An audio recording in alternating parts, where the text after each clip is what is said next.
Hi, all, and welcome to episode 5 of Force Majeure Music During Times of Crisis. I'm your host, Carrie Campbell, and in this episode, we will be talking about music during the Great Depression. Black Tuesday, October 29th, 1929, is considered the climax of the stock market crash that led to the Great Depression in America. The decade of the 1930s saw high unemployment, poverty, deflation, plunging farm incomes, and a general loss of confidence in economic future, both personal and national. These problems were compounded by Dust Bowl conditions in America's heartland. Popular music songwriters sought to both be in tune with the public mood and take people's minds off their problems, sometimes accomplishing both in a single song. Brother, Can You Spare a Dime from 1931 was written by E.Y. Harburg and became one of the lasting songs of the era. They used to tell me I was building a dream, and so I followed the mob. When there was earth to plow or guns to bear, I was always there, right on the job. They used to tell me I was building a dream with peace and glory ahead.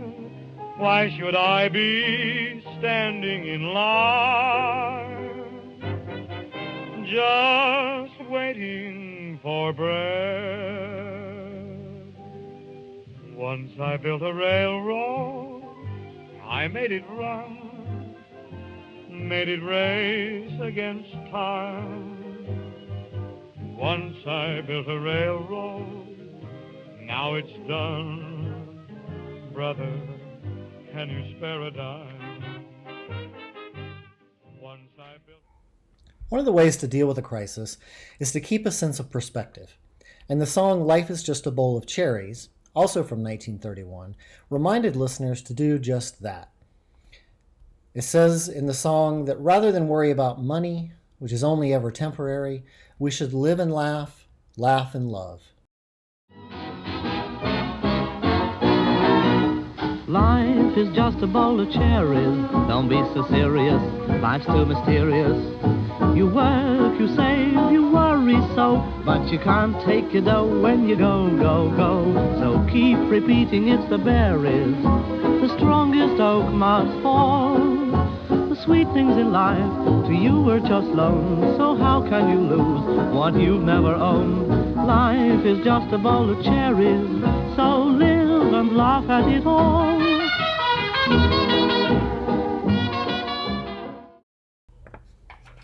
The Hoover administration tried to correct the economic situation quickly, but its policies failed to do so, and possibly made things worse. Franklin Delano Roosevelt, the president who succeeded him, instituted an astonishing variety of programs to bring relief and rejuvenation to the American economy and its workers. FDR's New Deal came in 2 stages, and it was the second, more controversial stage that included the Social Security Act and the National Labor Relations Board. That second stage also created the Works Progress Administration, a large federal agency that employed millions to carry out public works projects, including the construction of public buildings and highways. The construction aspect was only one part of the WPA. Under its so-called Federal Project Number 1, the government provided federal cultural support, as opposed to simply funding grants, and over 40,000 artists were employed by the project in just its first year. Federal Project Number 1 had 5 different divisions: art, music, theater, writing, and historical records. Part of this included a program to document traditions of rural peoples through writing or sound recordings. Scholars from fields such as folklore, anthropology, sociology, and ethnomusicology took up the cause of documenting folk songs, narratives, and other expressions by writing them down by hand or using recording equipment if it was available to them. In fact, the Library of Congress lent recording equipment to scholars in order to obtain this documentation for the collections. Bolero Sentimental, sung by Eleanor Rodriguez, is an example of a song about the Depression documented by ethnomusicologist Sidney Robertson Cowell. It was documented in Central California in 1939 as Cowell attempted to locate singers and musicians of many ethnic groups, particularly recent immigrants. Sale loco de contento con su cargamento para la ciudad, ay, para la ciudad. Lleva en su pensamiento todo un mundo lleno de felicidad, ay, de felicidad. The Federal Theater Project and the Federal Music Project created opportunities for artists to have their work presented to audiences that would not otherwise have been able to afford to attend. Free concerts and other productions provided educational experiences for the public, as well as work for artists. African American composer Hall Johnson, whose musical Run Little Chillun showcased formal arrangements of African American spirituals. Hall Johnson is an example of an African American artist whose work was made more widely known as a result of these programs.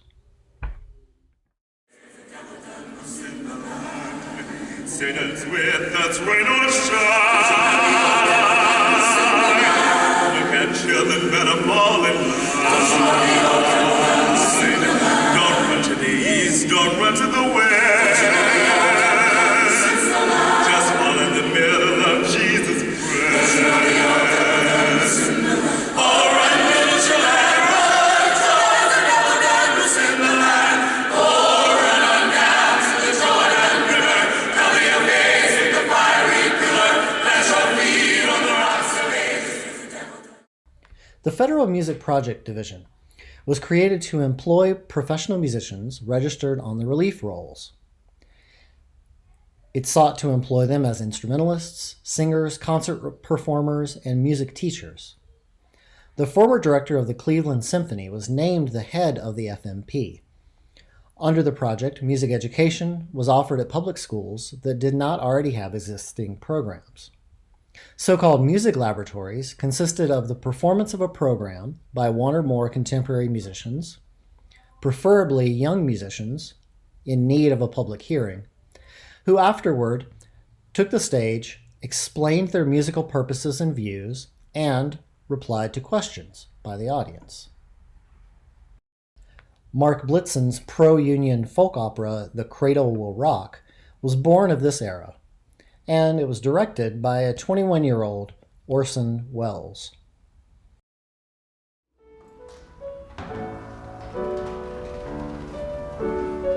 It was Tuesday last week. Yeah, Tuesday. I had breakfast at Andy's, coffee and. For lunch, I had coffee and again. For dinner, I could only afford coffee. Then I looked on the floor and I see a nickel shining there. Gee, coffee and, Andy! Then I looked closer. That wasn't no nickel. Not coffee and, Andy. Just coffee, Andy. Cute, huh? Mister, you don't know what it felt like thinking that was a nickel under my foot. Maybe you wonder what it is. The WPA also funded films and commissioned composers to score them. American composer Virgil Thompson scored two of these, The River and The Plow That Broke the Plains. Here's an excerpt from the documentary film The Plow That Broke the Plains.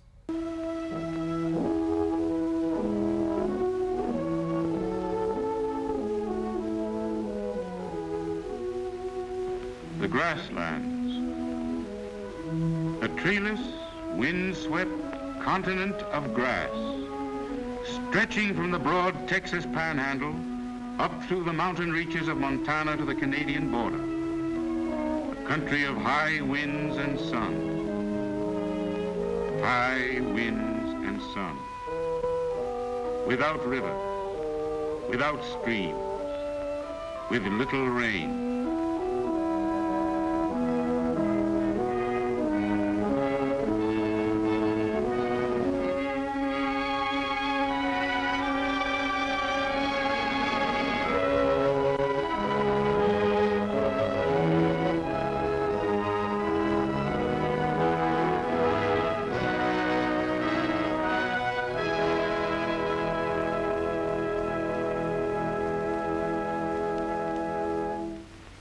Federal Project Number 1 was terminated in June 1939, but its music division was retained and renamed the WPA Music Program. After 1939, it was no longer sponsored by solely the WPA and required local sponsors to contribute funding as well. The program remained successful until the WPA was terminated in 1943. This program employed thousands of jobless musicians and brought music to millions of enthusiastic listeners. Ordinary Americans were able to attend symphonies for the first time, receive music instruction in school, and even given opportunities to perform themselves. All of these things at very low or no cost.